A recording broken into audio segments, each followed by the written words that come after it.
Very good morning and welcome back to Morning at NTV. We are now in the Kickstarter segment of the show. For those that went with us in the break, many thanks for staying with us. If you're joining us, welcome on board.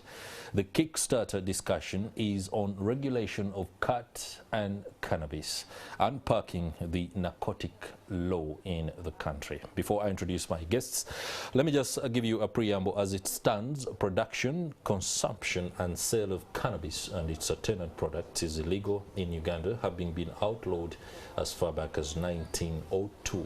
The Narcotics, Drugs and Psychotropic Substances Act of 2015 also prohibits production, sale and distribution of narcotic drugs or psychotropic substances, and one who commits the offense upon conviction can be fined 2.4 million Uganda shillings or imprisoned not exceeding 5 years or serve both sentences. There's a lot that we need to unpack.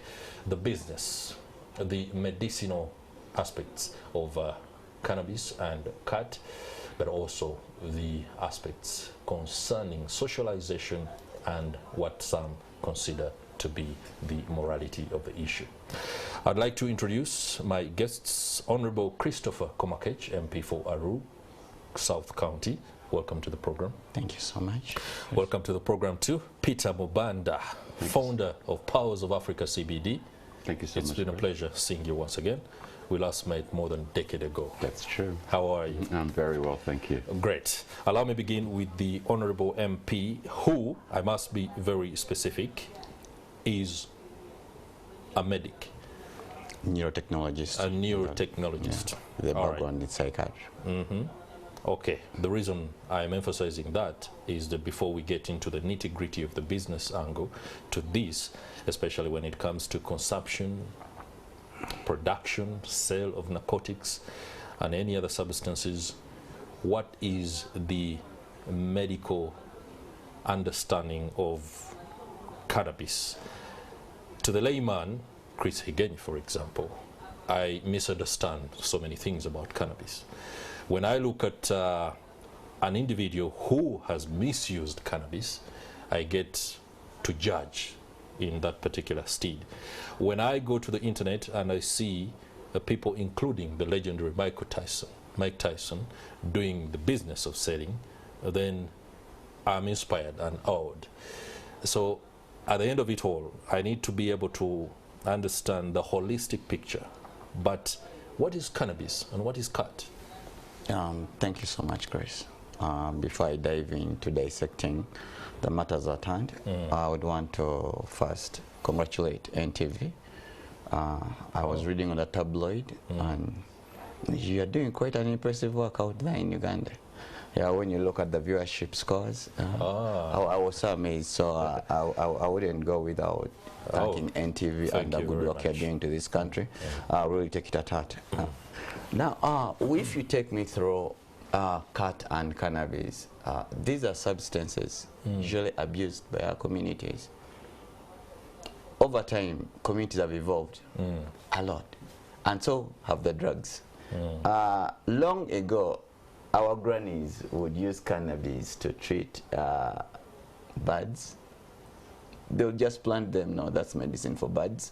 I recall when we were hit by COVID, the president too alluded that that's all we would know of cannabis. And locally in Uganda, most people will call it injaga at all, at that level. But you know, there's a lot more to cannabis than people know. Cannabis itself, currently the youth will tell you it's medicinal. True, it has a medicinal effect to it. That's a fact. But then it has an addictive component. Now, you would want to weigh, do I take the medicinal component or the addiction component of it? What we don't understand in our country is that people use cannabis for medicinal purposes, extract the addictive component out of it. In Uganda, we don't have that capability. We don't have that specialization. Now, cannabis that is grown for medicinal use is grown under strict regulations. Actually, it's a greenhouse. Temperatures monitored, the kind of plant monitored, the amount of water into it monitored. Now, when they take it to the lab, they'll extract THC, tetrahydrocannabinol. Now, that's the addictive component. Okay. Without it, cannabis is totally okay. It will give you the appetite, it will give you the sleepover, no, it will give you that euphoria, that height. Most people need that, especially in the fast-moving world that we are in currently. Yeah, you'd want to use that. That's why patients with cancer, they'll tell them one of their major signs that debilitates their sickness is lack of appetite, too much pain. You'd want that effect of cannabis coming in to speed up your life. Your ability let me take you to cat. That's Mira. Yeah, Mira. There is no science to prove that Mira has any content in it that is addictive, like cannabis. We don't have any research to that effect. Yeah, there's no research, and no science will prove to you that usage of Mira will lead you to being addictive. However, I want this noted critically. Mira is used as a stepping door to use of cannabis. Look at most of our brothers and sisters who use Mira per se. It's a stepping door to the cannabis world. It's a stepping door to the use of alcohol. It's a stepping door to the use of higher drugs. Because you will not have enough of it when you get dependent to it. Usage of drugs is complex in a way that you'll never stop from where you start. And you'll never know that you're upgrading. Now, that's where the whole trick is. I always tell people, you can't be the same person drumming, and you are the real person dancing to your own tune. It's impossible. So you can't be the same person using the cannabis, and you know, okay, now I'm to 2 joints, I'm to 3 joints. Those are the sticks they use. I'm to 4. They'll always think they are at the minimum, but the brain will move at a faster rate. Interesting there. What I do gather is we do not have the capacity to effectively provide or ensure the consumption of these particular drugs or herbs the way they ought to be consumed. Peter Mubanda, Pearls of Africa CBD. I would like to get that right. Yes. What is CBD? CBD is a cannabinoid within the cannabis plant, one of 200. One of 200. One of 200. And counting. Okay. So we only know of about 200 right So what are you up to at Pearls of Africa CBD? We basically go across Africa trying to set up cannabis operations in countries that have legislation, and in countries that don't, we try to work with governments to bring that legislation in. So if you look at Uganda, Uganda's had a policy since 2015 for export. So our lobbying has been to get Uganda to put a policy in for domestic use or adult use legislation. Reason being is that Uganda has 2.6 million users already. And this was back in 2020 when an article was done by the then acting commissioner of anti-narcotics of CID. So now Uganda's already got 2.6 million users of the plant already here. So it would behoove the country to then put in regulation and legislation in place to standardize everything. This way, whatever the plant is that's being consumed has been tested properly, has been grown properly, and is sold in a responsible manner, and also consumed in a responsible manner. If it's done that way, then it allows the government to what? Tax it and generate revenue. Right now, it's the illegal market that's making the money off of those illegal users. The plant is here. It's being consumed already. It would behoove the government to say, okay, let us take these illegal consumers and make them our customers. And then let's put in the things in place to better protect our communities, to protect the youth, make it regulated where you put an age-related component to it as far as consumption, make it licensed so that this way you just can't consume it any place in Uganda. There are designated areas where you consume it. If you think of it in terms of alcohol right now, any shop on the street can sell alcohol, it seems like. So I open up a store, I'm selling like bread, beer, this and the other, then I'm also selling beer as well too. That can't be the way with cannabis. You see that it has to be a license. So you go apply, Ministry of Internal Affairs, they have a structure, criteria, they vet you, They make sure you've got the financials to basically back the operation over a period of time, not just one-time application fee. They make sure, even from a personal standpoint, they have criteria for individuals as to how they apply this and the other, and then you make the application. All right, that's very interesting, and it opens my mind and eyes to the economics of cannabis and everything that comes with it. I'll be returning to you shortly for that, but let's go to the legal framework that is existent right now in the country. Just recently we saw the nullification of the Narcotics, Drugs and Psychotropic Substances Act, but on a procedure technicality, not on the modalities of what the contents of these particular drugs are. What is the framework right now, legally? Legally, there's a report. Actually, it might be presented today on the floor of Parliament. Okay. When they nullified the Act, the Anti-Narcotics Act, actually I was one of the members who first introduced a private members bill. However, government developed interest and then took over the bill, which is quite good, because as a private member, I will not be allowed to deal into the financial aspect of it. I'd be limited. So when government took it up, I was happy that they were able to take up. So Committee of Defense today will be tabling, that's what the chairperson said, will be tabling the report onto the presentation of the act, reintroduction of the same act. Nothing much is going to change. I don't see marijuana being legalized in Uganda, not today, not tomorrow, not any time to come. However, I will be hesitant to comment on the medicinal, the medicinal marijuana being legalized in this country. Because you look, we are at a tricky situation right here. When you start looking at the economic fact, vis-a-vis the health fact, trust me, the economics people will win. There is huge chunk of money, there's huge chunk of revenue government can tap in. That's right. But against what? Against the health of its own citizens, against the mental being of its citizen. Let me introduce you to Costa Rica. Every day, we have around 18 youths being admitted due to usage of marijuana. Abuse. We should be very specific. Abuse of marijuana. Not use. Yeah. Now, you know, it's tricky now. When you look at usage and abuse, still the one who use, science shows that there is a mental kind of degree that deteriorates on them.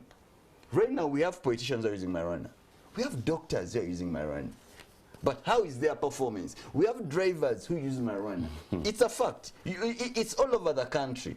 But then I don't have these facts with me. These facts are there. Can you avail some? These facts I are need there. to understand politicians using marijuana, But then, the how of it. Is it surprising to you? In the 9th Parliament, there was a saga of the late, the late woman MP. The woman MP, I forget the name. Me too, because I'm trying to. Nebanda. But Chris, on the... yeah, it was alluded on. It was, look at the report, those are facts. Yeah, let Nebanda, that story was on. Some people came in saying she was poisoned, but facts were there, it was cocaine and cannabis. That's a different story. Can I get back to this thing on Botabica? Yeah. Everybody talks about people being admitted and utilizing cannabis as the reason they were admitted. Have they checked the alcohol stats that go with those people being admitted in terms of alcohol abuse? Have they checked the other drugs that come in with those individuals being admitted? Cannabis, yes, because society here, when they hear an individual's come in and cannabis is one of the things, that's what they gravitate towards, as that's what they were abusing to enter Botabica. Botabica is not the place you send cannabis users or abusers, as Honorable put them. It's not a rehabilitation center. Now you're saying that these users of cannabis now have psychiatric issues that are going on, because Botabica is psychiatric. That's right. Do you understand that? It's not the realm for cannabis users or abusers, as Honorable put it. You have to find a balance in society. Right now, Uganda consumes 12 liters per person annually Of alcohol. That's a lot. So that's basically a liter bottle a month. So you and I, we're drinkers right now. We're drinking a bottle of Macallan single malt scotch a month, one each. Exactly. You see that? And the government is taxing it. And the government isn't policing it, it's just saying, have at it. Do you see that? Yeah. So why wouldn't they then say, we have our citizens already utilizing Mira and let us find a balance in our society. Allow us to get the revenue from here to help this section over here. So the cannabis revenue will help infrastructure. The cannabis revenue will help education. The cannabis revenue will help security. The cannabis will help health care. That's what it's about. That's interesting. And just allow me get back to the legislator here and understand the layers. Before the legislation, let me dig deep into it. It's not right that Butawika handles only psychiatric unit. There is a national rehab in Butawika, alcohol and drug unit. Okay. It's there. That's what it handles. And do not be confused that usage of alcohol is the same as usage of marijuana. No. Alcohol has no addictive component. I just mentioned one. You're kidding me. I'm bringing it in. No, there is a chemical now. Let's look at chemical. Let me come alcohol has... speaking of facts, there is no chemical in alcohol that you'll point at that is this is a chemical that's addictive. Go, Google it on, do research. There is a chemical in marijuana known as tetrahydrocannabinol. And that's why if you are able to extract that chemical out of it, then it's normal usage. But in alcohol, there is no chemical. Whatsoever, it isn't there. We have ethanol that's in there. And then when we get people to Butawika, there are tests being done. So what is alcohol use disorder? Alcohol, it's use disorder. What is alcohol use disorder? Now, let's look at the fact. Let's not confuse addiction and addictive component. Those are two different ones. Now, you're playing within a thin line. No. Now, this is what people need to understand. Yeah. That in usage of marijuana, there is a component that is directly leading you to the addiction. In alcohol, we have ethanol. It's a chemical. It's just ethanol. Ethanol coming that is usable. And that's what we are taking. In other words, you cannot find yourself having to depend entirely on alcohol consumption on a daily. On alcohol consumption, it becomes more of a behavior that gets in. In marijuana, it's a chemical that is leading you to that behavior.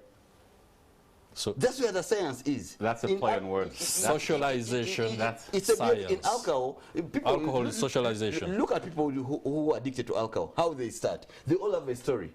No, or one day I went to a friend's and I took one joint. Honorable, can I ask you a question? 2, 3. Oh, please, it's a quick question. He has a question for you. Right now in this country, we have 2.6 million users. Right now. Abusers. Because users. No. It's users. It's users. 2.6 million users. Whether legal or illegal, they're using. True. Okay. So now, in those stats that you give us about addiction, etc., they're already there in those 2.6. Right. Not getting treated, not getting any help. No, I can't go with that, because if you go, we have multiple private rehabs right now that have patients. Right. So then, handling. So then, Honorable, in a society where legislation is not in place for legalization or the use of cannabis, how can we expect the users of cannabis to feel comfortable to come to the healthcare industry and say we need help with what we're going through? So when parents get children, the first thing they do, they will run to Butawika and say, my kid's got a problem, he's got a mental issue, they're using alcohol, or they're abusing drugs. You see that? We need to put in systems in place, and that only comes through legislation where everybody understands this is how it is. I'm not saying cannabis is not a drug. It is a drug. It is a drug. But it's a drug that our society is already consuming mass scale. And Uganda is no different, right? So it would behoove us to say, okay, let's get ahead of it. Do you understand? Let's get ahead of it. Right now, with post-pandemic, we need to generate revenue, job creation, all these things come into play. The addictive nature of cannabis can't supersede the economic benefit, can't supersede the social benefit, can't supersede what we all can see would be good for a country. Now, I'm not saying just rush into it.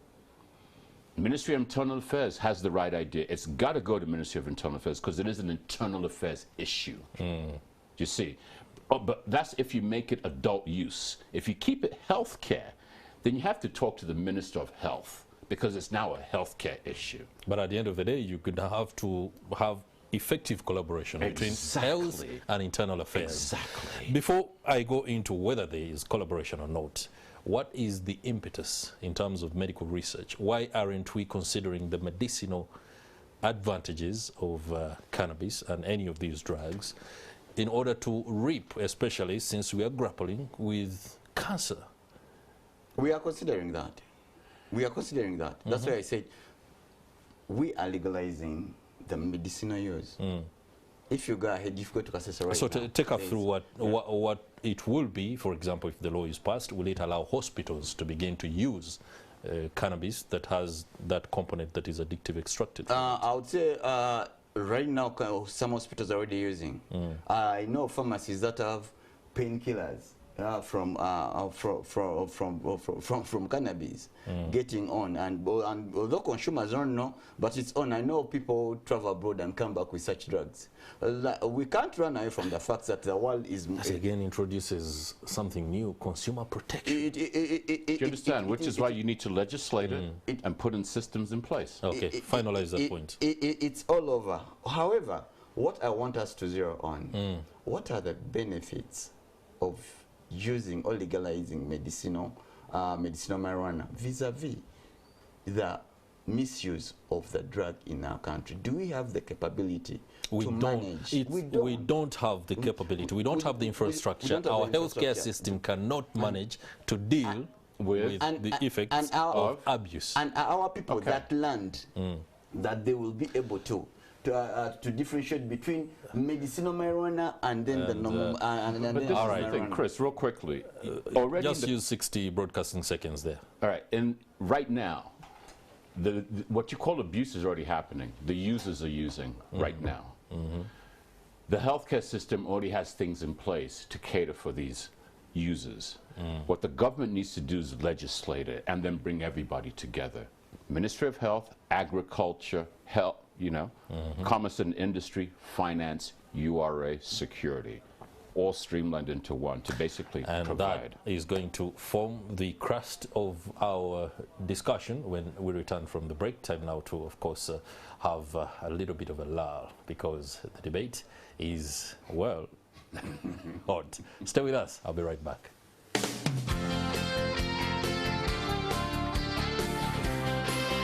Watching Morning at NTV.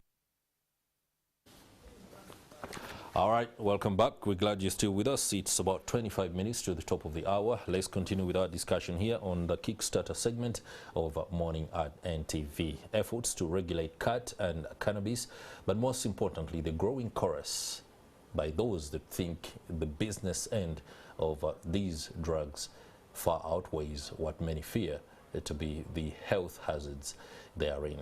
Well, that can be understood from the points of view that you are holding wherever you are seated. Here on Morning at NTV, we're trying to demystify and debunk that. I'm joined on the show by the Honorable Christopher Komakech, the Member of Parliament for Aruu South County, as well as Peter Mubanda, a founder Pearls of Africa CBD. Let me just go to Peter Mubanda and ask or dig deeper into the workings of his organization, or is it a company?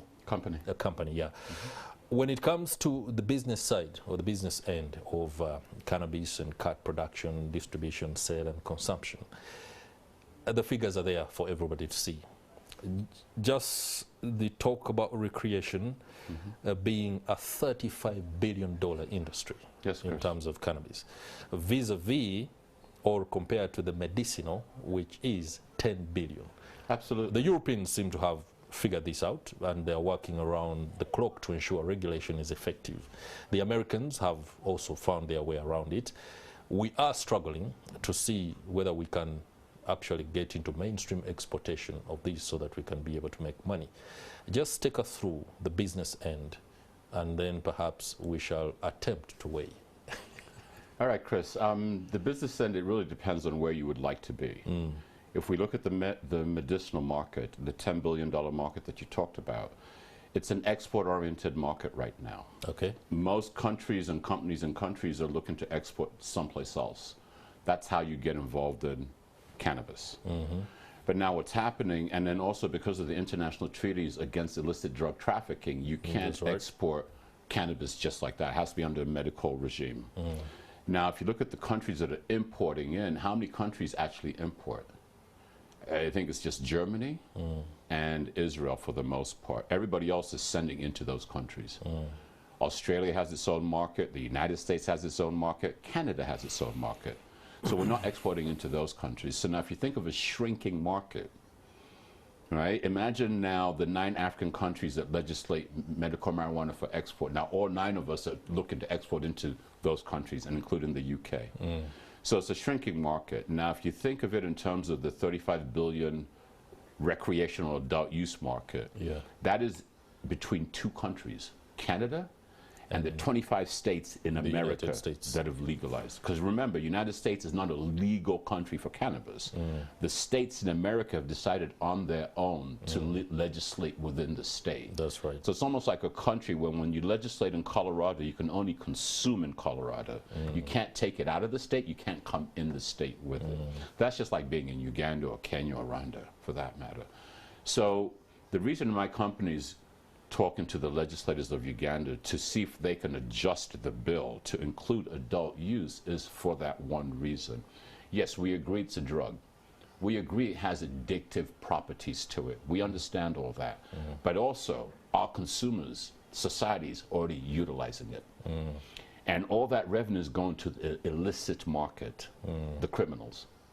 You see that? So it's in our best interest to look at that industry and say, okay, seeing as we're doing medical and we understand it here like this, and we know society is already utilizing it on a recreational side, why don't we put in legislation in place where we can control what's happening with our citizens? See, so if you look at Canada's done it. Canada started in 2018, 2 years after Uganda legislated, and now they collected 1.6 billion in revenue. If we look at the Canadian society, have they increased in addictiveness? Have they got more children going into psychiatric wards? Have fatalities increased on the road? Things like that. So that's what we should really focus on, because the numbers will go up. Don't get me wrong, but they're not going to go up to like 50%, 100% of things of that nature that we all seem to be fearing at this point. All right. On the legislation point of view, we want to make money. But not on the expense of our citizens. All right. We want to make money, but we are not going to look at the culture, the moral fiber of our culture breaking down. Chris, let me take you to a daily life of an addict. Okay. You know, we have 80% of drug users in Uganda are youths. And science will show you that unless you are 25 years above, this is a fact, unless you are 25 years above, that's when you may not get addicted. But we have almost 80%. That explains adult usage. Yeah, I love that fact when it says adult usage. Yeah, but how many adults do you have who are using marijuana in this country? How many adults? You just said. You said members of parliament. Members of parliament. You said how many? doctors. When you look at the percentage, how many are there? Or in the 9th parliament, there was only 1 out of the 200 and something members of parliament. When we are looking at the youth, we are looking at the future of this country. No? When you use marijuana, you are going to get addicted, and you will get addicted. When you get addicted, addiction is not cured. But again, it can't be cured. Just a minute. It can't be cured. You are sick forever. It's just like you have HIV. Yeah, you'll be treated, but you won't get cured. We take these children to rehabs. We only treat them, but they do relapse. No, it's the same case with TB. They'll treat you, but you'll improve. But after a span of some years, TB will resurface. Mr. Mubanda, he's made my point for me. He's just made my point. Wow. Thing is, he's talking about addiction and not legalizing marijuana because of the addiction and treating, etc. Right now, you've got 2.6 million users using. So the addictiveness that he's talking about is already here. Let's treat the 2.6. You understand, it's already here. Yeah. Now, how are you treating it? Where's the revenue coming from? We have revenue. That's why we have a national revenue in Butabika. We are treating people in Butabika daily at a free cost. Free cost. Government pays for the housing. Government pays for the medicine. Food is on government, all is on government. It's an expense of 2 points. In other but words, then do you want us to legalize it? The 2.6 will go to a whooping maybe 30 million. Honorable Komakech, what you're trying to say is that whenever the debate about narcotics and all these substances comes on within the confines or precincts of Parliament, the concern quickly goes to the what can I call it? The health effects. True. When is there time to debate the economics of it? And if at all it's debated, what are the issues that come to the fore? Today is the time. I want to quote the minister, Honorable Tafir, when he said, when you look at the economic benefits of cat, yeah, it's much better than alcohol. Yeah, here's a call for regulation. Our question is, then why didn't we legalize homosexuality? There were huge chunks of money coming into the country. Uganda is not for sale. But under economics. Do not say things you cannot verify. But hold on 1 second. About amount of money coming into the country on account of homosexuality. But anyway, that's another debate. But then we are told should the president sign the homosexuality bill, we have a whopping $285 million Have we collapsed? Getting out of the we have it. It's the same question I want to bring in. Okay. Should we not legalize marijuana? Will we collapse? See, but hold on 1 second. Haven't we been surviving? But nobody's saying that legislation of adult use or not legislation of adult use is going to make the Republic of Uganda collapse at all. Nobody's suggesting that. What we are saying is right now in this country, Uganda has cannabis users. Yeah. Pick a number. 2.6. If you go 2.6, that's what we're going to start with. So those are 2.6 users right now. Million. So so addictiveness, whatever we've discussed here, is already happening here. Do you understand? But the only difference in their position and my position is their position is giving it to the illegal market. My position is saying, government of Uganda, take control. Take control, yeah. Government of Uganda, make it adult use. We're talking about the youth, raise the age limit. This way you say if it's 22, 23, 24, 25, that's the limit. You can't sell below that. If you sell below that, you go to prison. We arrest you, the whole kind of thing. You make it possession. So this way you carry minimum amounts. You're allowed to carry minimum amounts with you. You can grow 2 plants at home. And then you tax it. The key is the taxation, the revenue generation. We're nearing the bend of the discussion. Allow me ask on the status of the Israeli company. You're a legislator. You speak to officials from the Uganda Investment Authority when they do appear before committees. How are we on this? Isn't this company exporting the marijuana?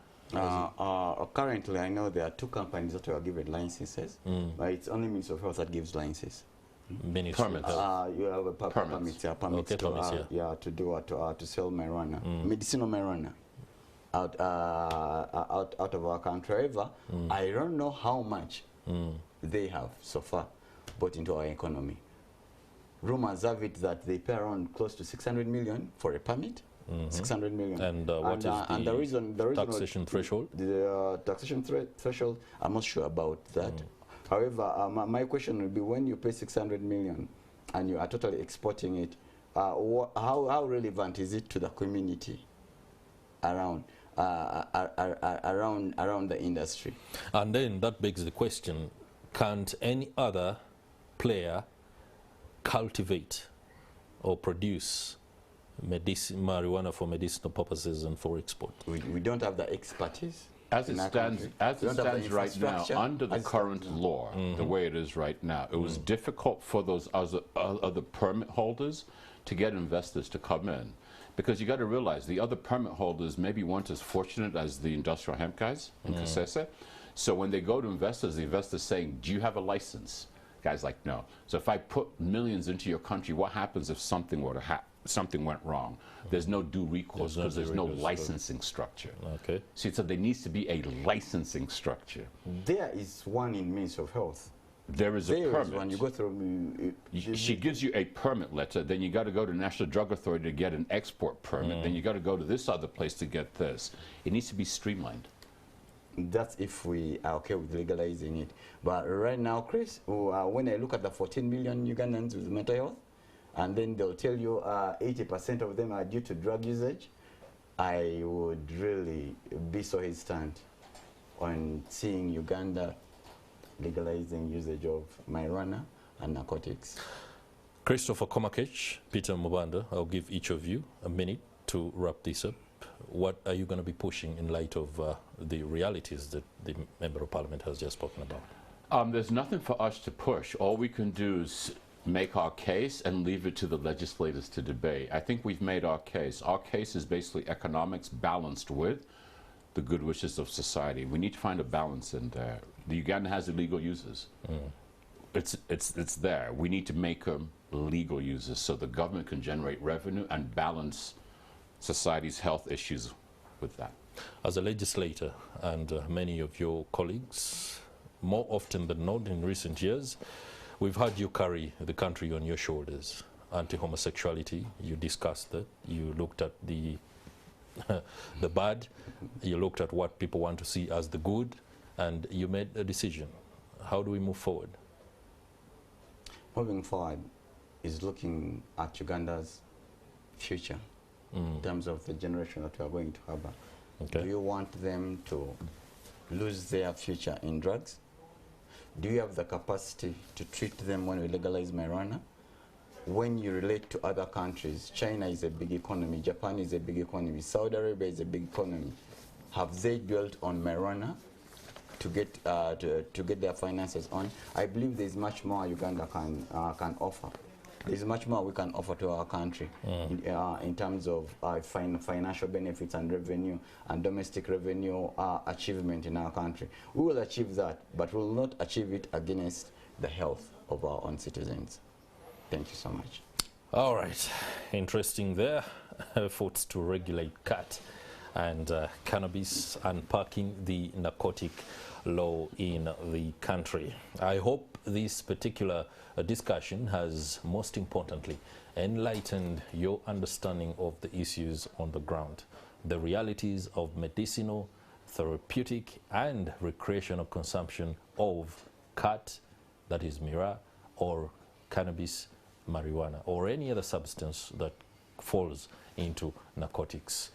Whether the legislators will do what particular pockets of business interests want is something else. Whether they will stick with the argument that the nation cannot afford to legalize the use of these drugs because there are many Ugandans who do not understand the how and the what to use, then that is also a trajectory that we shall follow. Here on Morning at NTV, we are happy that we amplify the stories of the day and be able to bring these discussions to the fore and into your living rooms Monday to Friday. It's been a pleasure having your company on behalf of the team that is behind the scenes, ensuring that these discussions go on for the 2.5 hours, right from 6:30 to 9 o'clock, which we are steadily and slowly inching towards. It's a thank you to them. And of course, a thank you too to my colleague, Priscilla Regina Naloga, for who we do marshal the lifestyle, the current affairs, and all the perspective that we do share. On Twitter, we are big. The hashtag is Morning at NTV. You can be able to follow at Chris Higenyi and at Priscilla for many of these conversations that continue as and how they are uploaded on social media pages. That's it for today, the 19th day of July 2023. I'll be looking forward to seeing you tomorrow, and of course the discussions on the politics will continue. I would like to just inform you that later NTV will be covering extensively the presses that are going to be held by the former presidential candidate and the former president of Forum for Democratic Change, Dr. Kizza Besigye, as well as the current president of the party and the embattled Secretary General, that is Nandala Mafabi. Those presses are due to be held anytime now, and we shall be bringing you the coverage as and when they roll out. It's been a pleasure. Have yourselves a lovely day.